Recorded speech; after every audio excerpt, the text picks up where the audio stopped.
सापडलं ना त्यांचं मॅसवाक. याला पण आयुर्वेदिक म्हणतात ना लोक. याच्यात बी किती केमिकल आहे हे तुम्हाला दिसायला लागेल.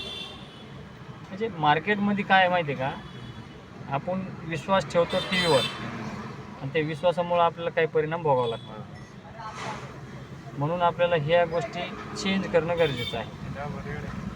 हां, डाबर रेड हे आपल्या कंपनीची प्रोप्लिस पेस्ट, मवळाचा मध आणि ग्रीन टी याच्यामध्ये दोनच कंटेन. आता याच्यामध्ये काय आहे दाखवा बरं. आता कलर बी तुम्हाला दिसेल, कुठला कलर नाही, केमिकल नाही, काही नाही, 100% नॅचरल आहे.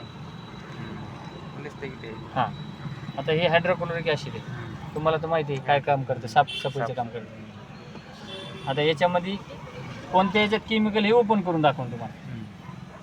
पहिलं टाकतो तुम्ही वापरता त्याच्यावर, त्याच्यानंतर रामदेव बाबा, त्याच्यानंतर मॅसवॅक,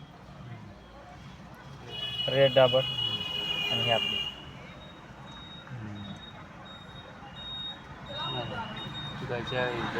याचा अर्थ याच्यात केमिकल आहे म्हणून चेंज करायचं आपल्याला.